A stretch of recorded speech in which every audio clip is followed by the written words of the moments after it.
Good morning, everybody. This is Lindsay Huddleston with another SPS Monday Motivation coming at you live in effect.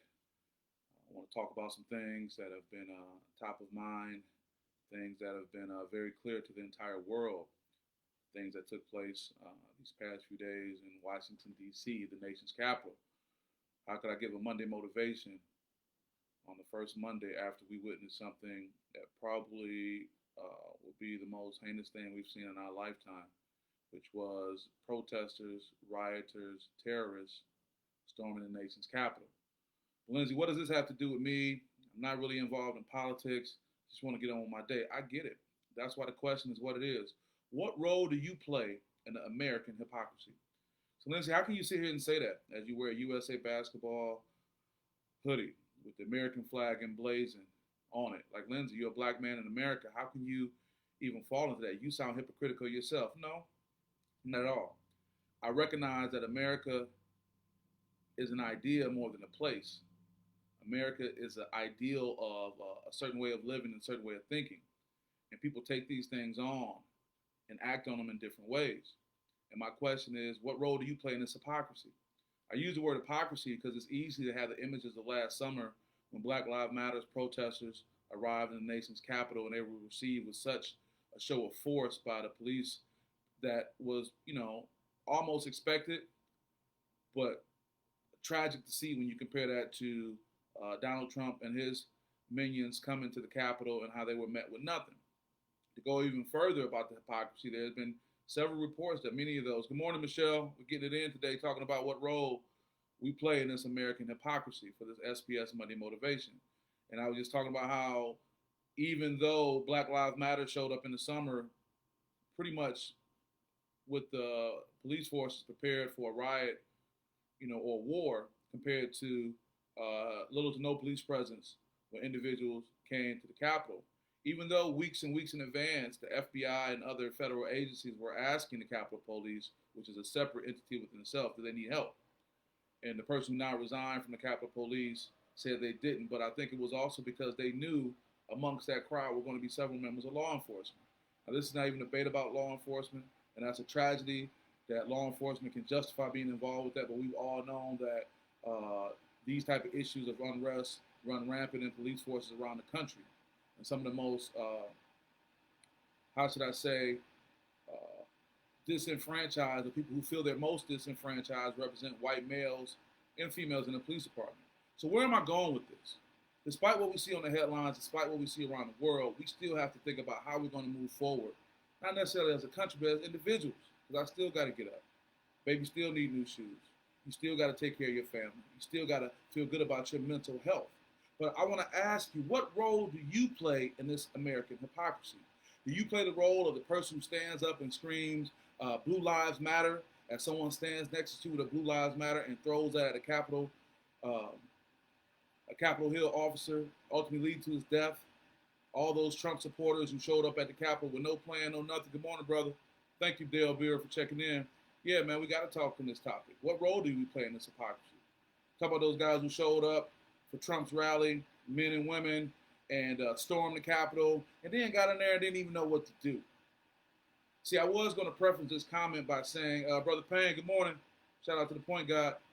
I was going to preface these comments by saying, warning, explicit language. I'm not going to curse. I was mad. I ain't going to curse. I'm not going to stoop to the level of the same people that broke into the Capitol with a Confederate flag and defecated. I don't know if you know the story that they defecated in the Capitol. They went to the bathroom and they wiped their feces around the Capitol. I mean, what kind of movement requires you to break into the Capitol and when you get a chance to get there, you want to take a dump? I think about Black Lives Matter and when people showed up to the Capitol over the summer, I find it hard to believe, I don't know any black people who once their goal was to get into the Capitol so they could take a dump in the Capitol.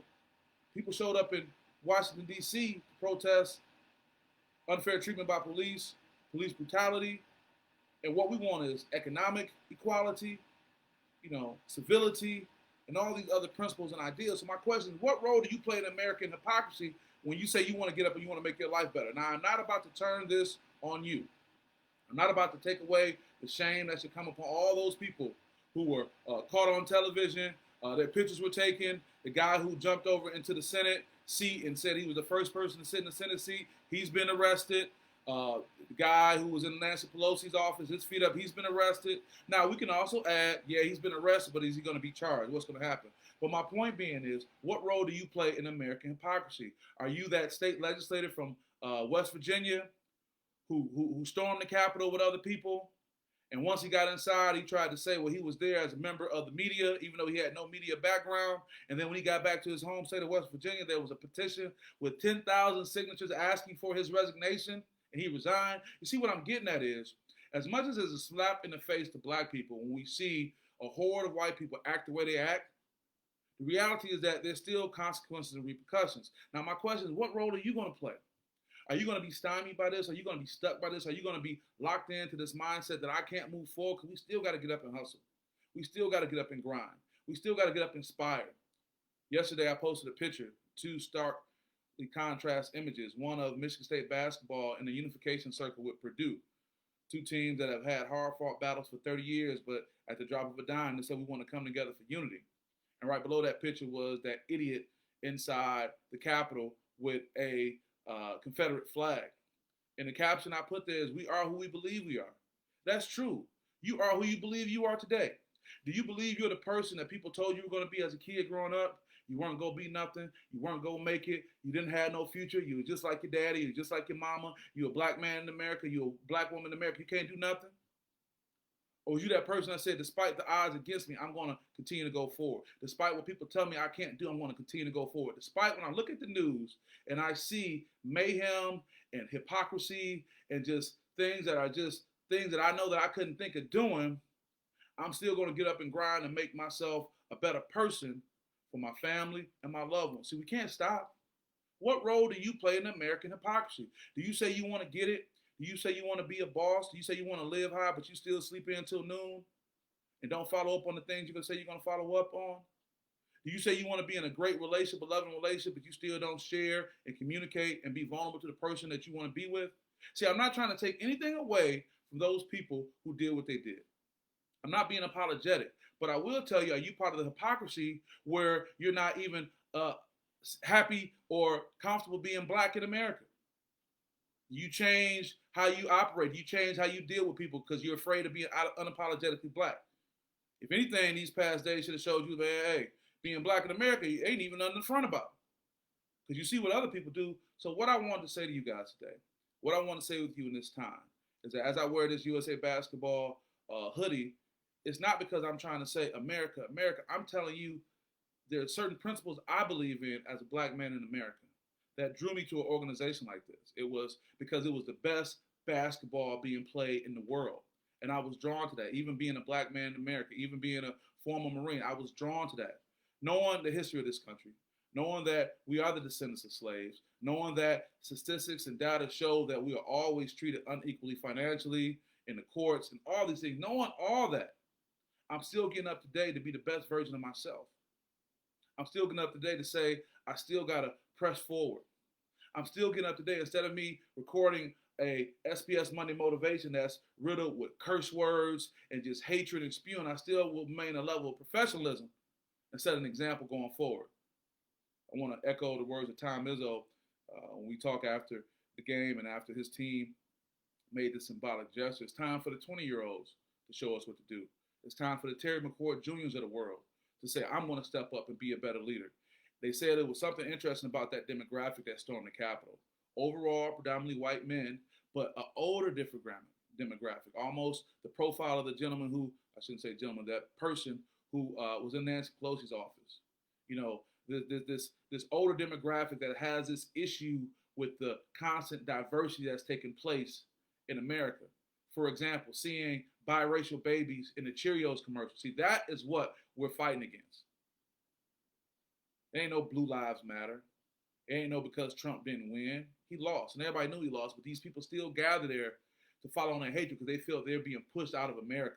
See, that privilege that they've enjoyed for so long, in their view, didn't fulfill them. Isn't that something? Isn't that something? You get a chance to go say what you want and go to D.C., and they couldn't even do nothing. Them fools wouldn't even did nothing with no launch codes if they got it. Idiots. Once they got in, they didn't know what to do. Now, I will say this final thing. As we saw mayhem at the Capitol, you saw a police officer killed by that white mob of terrorists. You saw that. But also, once they got inside, and once the Capitol Police said, we're going to just shelter in place, we're going to focus on a security protocol that doesn't stop them from getting in, but protects the elected officials, that one terrorist tried to break that glass, that white female who represents the Karens of the world, she tried to break that glass and jump through that window. She got shot down. And I have no remorse for that. Lindsay, how can you say that? I have no remorse for that. Because she was representing something that was horrible, and she went through that window, she went past the point of no return, and they killed her in the name of law, order, and peace. So what I'm trying to get at is, despite all this craziness that we've seen, there still is a line that shouldn't be crossed. And ironically, after she did that, all those other white men there did nothing. So what I'm saying is, the people we see in these uprisings, these people that we see that get involved in this mob mentality, are people who would do nothing on their own, who wouldn't do anything without the help and being stoked by an idiotic president, who for the first time in American history, we got a president that can't even be allowed to be on social media. So what is that telling you? All I'm saying is, what role do you play in American hypocrisy? Are you going to sit in and feel sorry for yourself because America is so jacked up? Are you going to get up and say, you know what, despite how it is, I'm going to work? Are you going to sit and say, I'm not going to pursue these goals because as a black man in America, as a white man in America, as a black woman in America, the odds are against me and I should just quit? Or are you going to look at the work that Stacey Abrams did after the election was stolen from her, and she went and got, 2 Democratic senators elected, one African American of Alpha Phi Alpha fraternity, my fraternity, Senator-elect Warnock, a former intern of Congressman Congressman John Lewis, as well as his former pastor. See Kamala Harris, African American, graduate of HBCU, become the vice president. See Keisha Lance Bottoms, graduate of HBCU, being the mayor of Atlanta. What I'm saying is, good morning, brother. Good morning, Jamal. What I'm saying is, what role are you going to play in this hypocrisy? Look at it and see it, but don't become it. Look at it and hate it, but don't believe it. Look at it and just say never again, but don't let that be you. Say what you go say. Mean what you mean. And all I can say is on this Monday is just don't let all these things that are happening in this world stop you and put your fire out. Don't let them be the reason why you won't go forward. Don't let the racism you may experience on your job be the reason why you still won't work to achieve. Don't let the racism we experience as America, as a black man walking down the street, sleeping in his house, doing anything when we can just be assaulted. Don't let that stop you from being motivated to push forward and still demand a great quality of life. It's unfortunate that the descendants of slaves still have to protest. It's unfortunate that the people who have been terrorized by the Ku Klux Klan still have to sit and watch images of these things on TV that would be totally different if it was us. But we still got to get up and go. We still got to get up and push.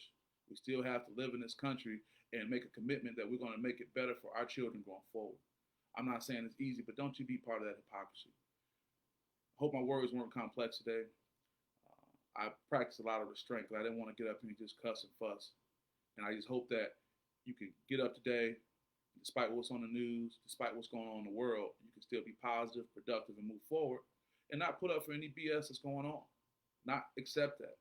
The Karens of the world, turn them around and turn them the other way. The racist men and women that approach you, turn them around and go the other way. The people in your life who are toxic, turn them around and go the other way. Don't you be part of the American hypocrisy. So with that, I'll leave you guys. I hope you have a great day and great week. Lindsay Hudson with SPS, thank you for support. Be well.